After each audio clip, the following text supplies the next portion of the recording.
بزرگوں، دوستوں، عزیز ساتھیوں، السلام علیکم ورحمۃ اللہ وبرکاتہ۔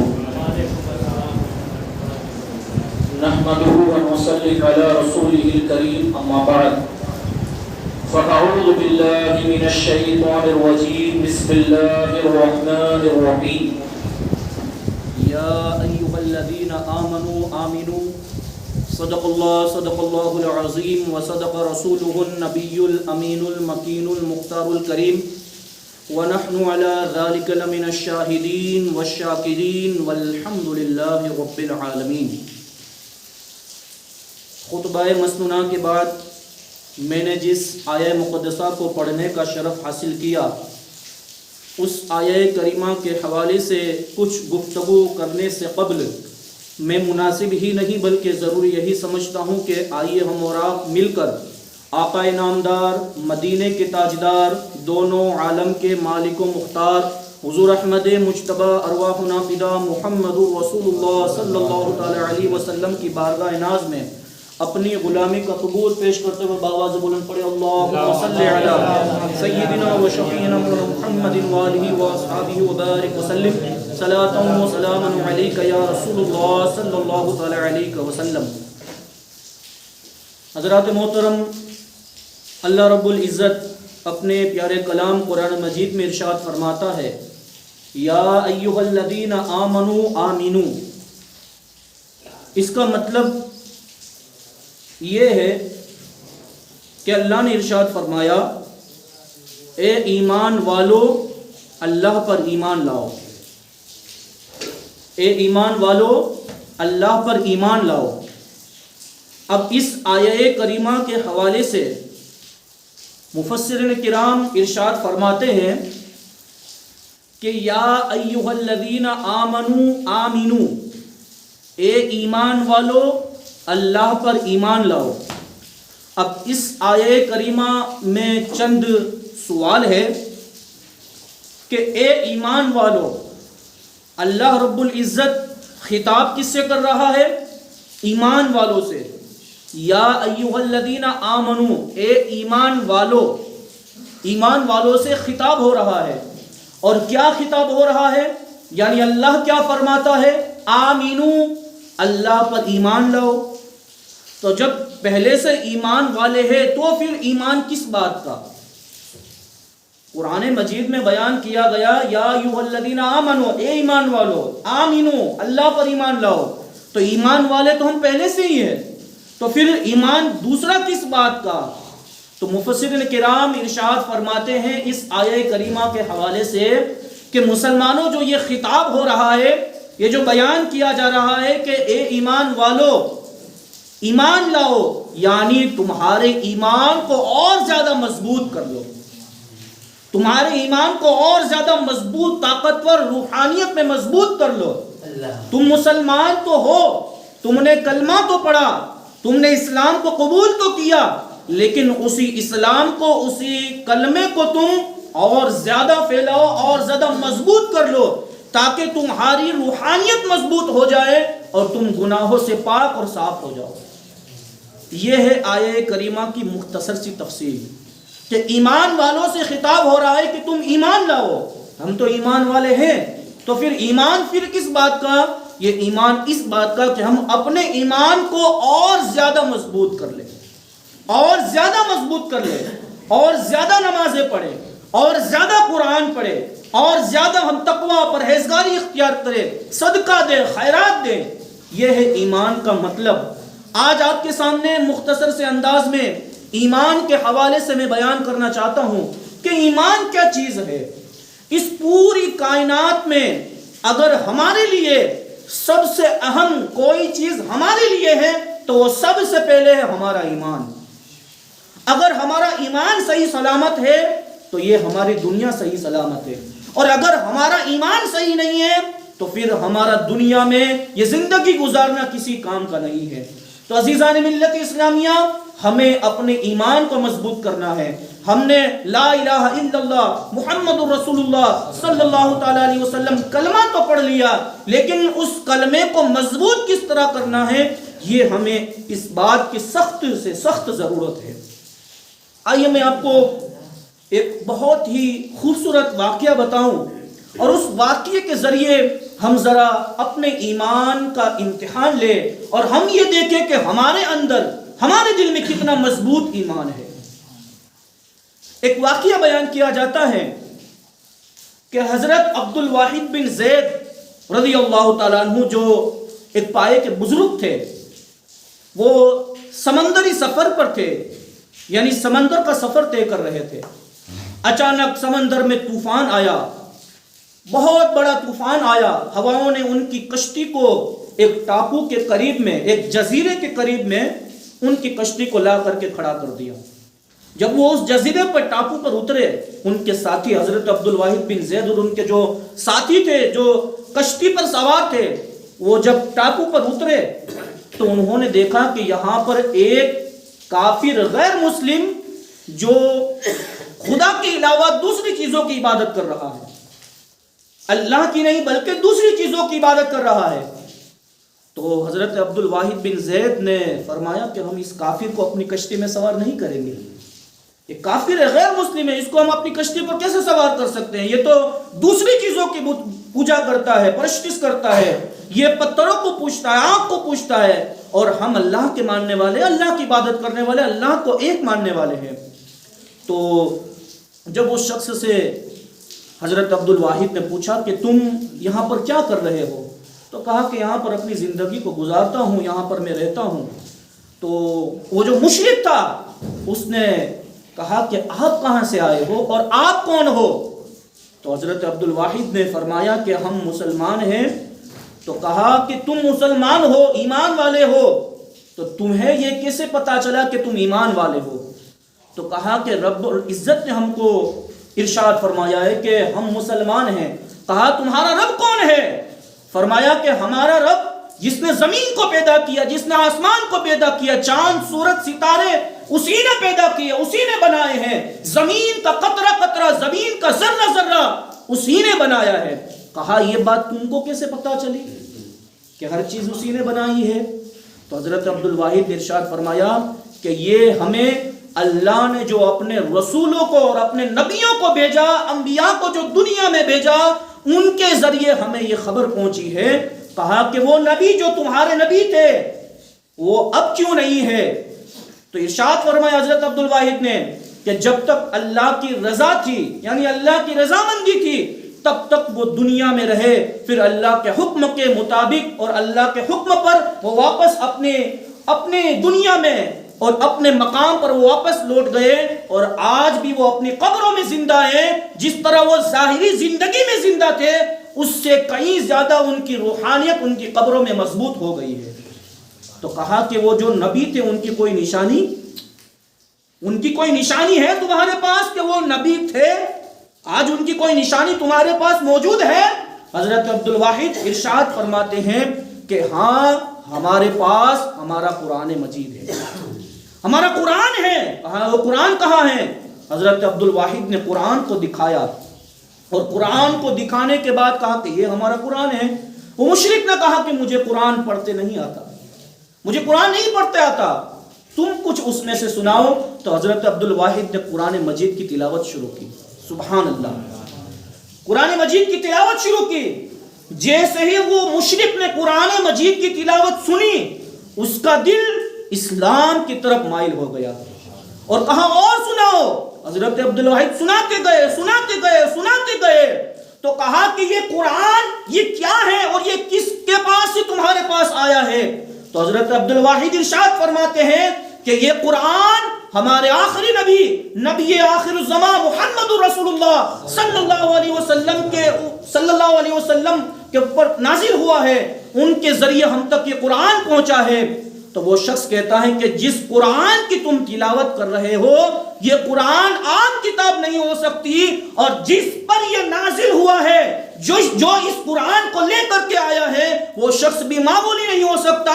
لہٰذا اس قرآن کے اور اس قرآن والے کی ہم بے حرمتی اور بے عزتی نہیں کر سکتے، اس لیے کہ یہ عظیم الشان نبی ہے، مجھے کلمہ پڑھا لو اور اسلام میں داخل فرما لو۔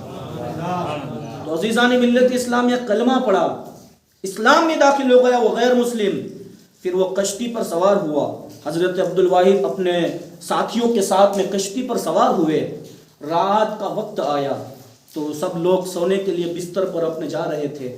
وہ جو نو مسلم تھا جس نے ابھی کلمہ پڑھا تھا وہ حضرت عبدالواحد سے کہتا ہے کہاں جا رہے ہو؟ حضرت عبدالواحد کہتے ہیں کہ سونے کے لیے. کہا تمہارے رب کو نیند آتی ہے؟ تمہارا رب تمہارا اللہ سوتا ہے؟ تو کہا کہ نہیں میرے رب کو نیند نہیں آتی، وہ تو حی اور قیوم ہے، اسے نیند نہیں آتی، وہ تو جاگتا ہی ہے، اسے نیند اسے اونگ نہیں آتی، وہ جاگتا ہے، وہ پوری دنیا کو دیکھتا ہے. عزیزان ملت اسلامیہ وہ جو نو مسلم تھا وہ کہتا ہے کہ جب رب تبارک و تعالی ہمیں دیکھتا ہے تو ہمیں یہ اچھی بات نہیں ہے کہ ہم سو گئے اور اس کی عبادت سے محروم ہو جائیں.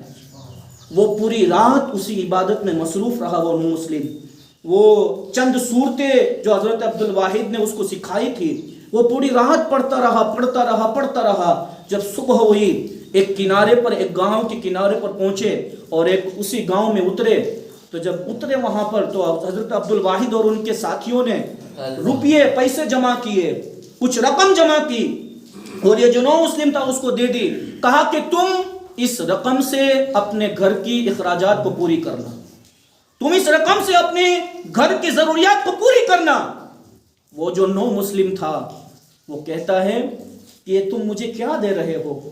وہ رب العزت کہ جس نے مجھے کلمے کی توفیق دی، میں پہلے مسلمان نہیں تھا، غیر مسلم تھا اور ایک ٹاپو پر اکیلا تھا، وہاں پر رب قدیر میں کافر ہونے کے بعد میں غیر مسلم تھا، میں بتوں کی عبادت کرتا تھا، وہاں پر رب قدیر نے مجھے بھوکا نہیں رکھا تو اب تو میں مسلمان ہو گیا ہوں. وہاں پر میں کافر تھا، وہاں پر بھوکا نہیں رہا تو پھر یہاں پر تو میں نے کلمہ پڑھ لیا ہے. کیا میرا رب تبارک و تعالی مجھے روزی نہیں دے گا؟ مجھے تمہارے روپیہ پیسے کی ضرورت نہیں ہے. پھر چند دن گزرے، حضرت عبدالواحد وہاں سے رخصت ہو گئے. چند دن کے بعد خبر آئی کہ وہ جو نو مسلم تھا اس کی بہت زیادہ طبیعت خراب ہے اور وہ سکرات کے عالم میں ہے. حضرت عبدالواحد آئے اس کے پاس اور کہا کہ بھائی کیا ہے تمہاری حالت، کہ تمہاری حالت کیا ہے، کوئی حاجت ہے؟ تو نو مسلم جو تھا اس نے کہا کہ حضرت مجھے آپ کی کوئی حاجت نہیں، ہاں مجھے حاجت تھی تب جب میں کافر تھا، تب مجھے حاجت تھی کلمے کی، تو اللہ نے آپ کے ذریعے مجھے کلمہ پڑھا دیا، مجھے اسلام میں داخل کر لیا. اور بس اتنا کہنا تھا. ان کی روح پرواز کر گئی. شام کے وقت میں جب وہ ان کو دفن کیا گیا، حضرت عبدالواحد نے ان کو دفن کیا، ان کا نماز جنازہ پڑھی اور پھر رات ہوئی. حضرت عبدالواحد نیند میں گئے اور جب خواب میں اسی نوجوان مسلم کو دیکھا تو کیا دیکھتے ہیں کہ ایک سنہرا گنبد ہے اور اس سنہرے گنبد کے نیچے ایک بہت بڑا حسین و جمیل ایک تخت بچھا ہے اور اس تخت کے ارد گرد میں حوروں کا ہجوم لگا ہوا ہے اور ان حوروں کے ہجوم کے درمیان میں یہ نو مسلم بیٹھا ہوا ہے. اور حضرت عبدالواحد نے کہا کہ تم یہ کہاں پر بیٹھے ہو؟ وہ جو نو مسلم تھا وہ کہنے لگتا ہے کہ حضرت میں نے کلمہ پڑھا، میں نے اسلام کو قبول کیا، میں نے اللہ کی سچے دل سے عبادت کی، میں گناہوں سے دور رہا، آج اللہ نے میرا وہ مقام عطا فرمایا ہے کہ آپ اپنی نظروں سے مجھے دیکھ رہے ہو، مجھے نظروں سے دیکھ رہے ہو.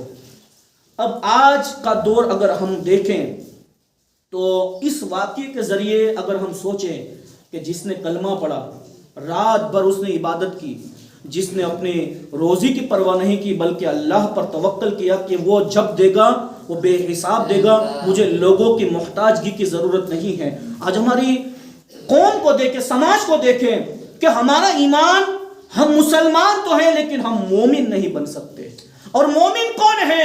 میرے رسول نے فرمایا لا یؤمن احدکم حتی اکون احب الیہ من والدہ وولدہ والناس اجمعین. تم میں کا کوئی شخص اس وقت تک کامل مومن ہو نہیں سکتا جب تک کہ وہ اپنے ماں باپ، اپنے رشتہ دار، اپنی اولاد، اپنی جائیداد سب سے زیادہ مجھ سے محبت نہ کر لے. سب سے زیادہ مجھ سے محبت کرے تب وہ کامل مسلمان ہوگا، تب وہ کامل ایمان والا ہوگا. یہ ہے اللہ کے رسول کا فرمان. اور ایک حدیث میں تو یہاں تک فرمایا اللہ کے رسول نے کہ تم میں کا مومن وہ شخص ہے جو مجھ سے اتنی محبت کرے کہ زمانے والے اس کو پاگل کہنے لگے، یہ کسی کی محبت میں پاگل ہو گیا ہے۔ ایک حدیث میں یہاں تک بیان کیا گیا، یہ ہمارے قوم کے مسلمان تھے اس زمانے کے کہ جب وہ کلمہ پڑھتے تھے تو اپنے کلمے کو اور زیادہ مضبوط کرتے تھے، اور زیادہ روحانیت کو مضبوط کرتے تھے، تو اللہ ان کی اتنی مدد فرماتا تھا کہ جب دعا مانگتے تھے تب ان کی دعا قبول ہوتی تھی، ہر دم دعا مانگتے تھے ان کی ہر دم دعا قبول ہوتی تھی۔ تو یہ ہماری قوم کے یہ مسلمان کہ جنہوں نے اپنے ایمان کو مضبوط کیا۔ آپ کی وراثت میں اگر کوئی آپ سے کہے کہ میں تم کو 1 کروڑ روپیہ دے رہا ہوں، تو آپ اس 1 کروڑ روپیہ کا کیا کرو گے؟ آپ کی نیت یہ ہوگی کہ 1 کروڑ میں سے 2 کروڑ کرو، زمین لے لوں یا کاروبار بڑھا لوں یا اس 1 کروڑ کو انویسٹ کر دوں کوئی اچھی چیز میں، تو میرا یہ روپیہ پیسہ یہ ڈبل ہو جائے، دوگنا ہو جائے۔ یہ ہماری نیت ہوتی ہے کہ ہم اس روپیے اور پیسے کو اور زیادہ بڑھا لے۔ کیوں؟ اس لیے کہ 1 کروڑ تو ہے لیکن 1 کروڑ میں اور زیادہ اضافہ ہو جائے۔ تو یہ تو روپیہ پیسہ ہے، لیکن اللہ اکبر، ہمارا ایمان ان کروڑوں روپیے سے بھی زیادہ افضل ہے۔ ہمارا ایمان ان کروڑوں ابجوں روپیے سے بھی زیادہ افضل ہے۔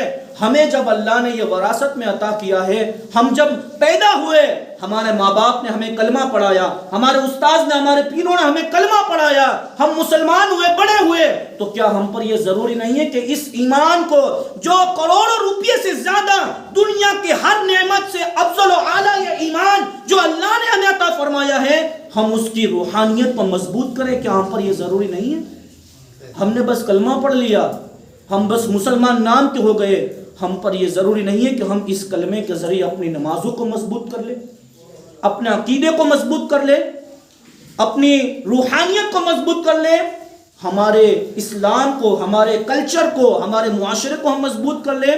ہمارے گھروں میں آج جو روحانیت ختم ہو رہی ہے اس کی سب سے بڑی وجہ یہی ہے کہ ہم نے اپنے ایمان کو کمزور کر لیا ہے، اپنے ایمان کو کمزور کر لیا ہے۔ ہماری ہونے والی صبح یہ سچے ایمان کے ساتھ ہونی چاہیے، اور ہماری ہونے والی شام یہ بھی ایمان کے ساتھ ہونی چاہیے۔ حضرت عمر رضی اللہ تعالیٰ عنہ مسجد نبوی میں آرام فرما رہے تھے، ایک حضرت جن کا نام حضرت معاویہ بن جریج غالباً بیان کیا جاتا ہے، وہ آئے اور آ کر کے دیکھا تو حضرت عمر فاروق اعظم مسجد میں آرام فرما رہے تھے، اور چپکے سے کہا یہ حضرت تو سو رہے ہیں۔ ہم جب کسی کے یہاں پر جاتے ہیں اور کسی کو دیکھتے ہیں کہ وہ آرام میں ہوتے ہیں، ہم تو کہتے ہیں نا من میں، ارے بھائی اس کے پاس کیا آنا، یہ تو سو رہے ہیں۔ تو انہوں نے اپنے انداز میں، چپ کے انداز میں کہا کہ یہ تو سو رہے ہیں۔ حضرت عمر فاروق اعظم کھڑے ہوئے، اور کھڑے ہونے کے بعد وہ جو حضرت تھے ان سے فرمایا کہ کیا کہا تم نے کیا کہا؟ تو وہ جو حضرت تھے انہوں نے کہا، عرض کی کہ حضور میں نے یہ کہا کہ آپ سو رہے ہیں۔ کہا کہ سنو اے معاویہ، یہ عمر اگر دن کو سو جائے گا تو قوم برباد ہو جائے گی، میرے نبی کی عمر برباد ہو جائے گی۔ اس لیے کہ مسلمانوں کے دوسرے خلیفہ تھے حضرت عمر فاروق اعظم، تو فرمایا کہ اگر میں سو جاؤں گا، عمر سو جائے گا تو میری قوم برباد ہو جائے گی، اور اگر میں رات کو سو جاؤں گا تو عمر برباد ہو جائے گا، میں رات کو سو جاؤں گا تو عمر برباد ہو جائے گا۔ کیوں؟ اس لیے کہ راتوں کو عبادت کرتا ہوں، دن کو دنیا کی میں خدمت کرتا ہوں، اور رات کو اپنے پروردگار کی عبادت کرتا ہوں۔ تو میں سوتا نہیں ہوں، بلکہ میں مسجد نبوی میں بھی اللہ کی عبادت ہی کرتا ہوں۔ تو عزیزان ملت اسلامیہ، یہ ہمارے صحابہ، یہ تابعین، یہ اولیاء کرام تھے کہ جنہوں نے اپنی زندگی میں اتنے بہترین عمل کیے، اپنے ایمان کو مضبوط کیا، اپنے ایمان کو سدھارا۔ تو آج ہمیں بھی ضرورت ہے کہ ہم بھی اپنے ایمان کو سدھاریں، اپنے ایمان کو اچھے سے اچھا بنائیں اور اپنے ایمان کو مضبوط کریں۔ ایمان مضبوط ہونا کیا ہے؟ ایمان مضبوط ہونا یہ ہے کہ ہم نمازوں کی پابندی کریں، ہم روزوں کی پابندی کریں، ہم آپس میں بھائیوں کے جو حق ہے، رشتہ داروں کے جو حق ہے، ہمارے دوست احباب کے جو حق ہیں، ان حقوق کو صحیح طریقے سے ادا کریں۔ ہم جب کسی سے ملے تو حسن اخلاق سے ملے، وہ گرم مزاج کے ذریعے اور غصے میں نہ ملے کہ ہم جب بھی کسی سے بات کریں تو ایسا لگے کہ ہمارے اوپر کسی نے بوجھ رکھ دیا ہو، بلکہ کسی سے بات کرے تو اس طرح بات کرے کہ سامنے والا کا دل ہماری گفتگو سے وہ خوش ہو جائے. اس طرح حسن اخلاق سے کسی سے ملے اور زندگی میں صدقہ خیرات یہ جاری رکھے. ایمان ان باتوں سے، ان اچھی نیکیوں سے ہمارا ایمان مضبوط ہوتا ہے، ہمارا ایمان سالم ہوتا ہے، سلامت رہتا ہے. تو عزیزان ملت اسلامیہ، آج کا پیغام یہی ہے کہ ہمیں ضرورت ہے اس بات کی کہ ہم اپنے ایمان کو مضبوط کر لیں اور اپنے ایمان کو سدھار لیں، اپنے ایمان کو صحیح اور اپنے ایمان کو درست کر لیں. اللہ ہم سب کو کہنے سننے سے زیادہ عمل کی توفیق و رفیق عطا فرمائے، اور اللہ ہم سب کو کامل مومن بننے کی توفیق و رفیق عطا فرمائے، محبوب کا سچا اور پکا امتی بنائے، اور حضور علیہ الصلوۃ والسلام کی سنتوں پر عمل کرنے والا بنائے. السلام علیکم ورحمۃ اللہ وبرکاتہ.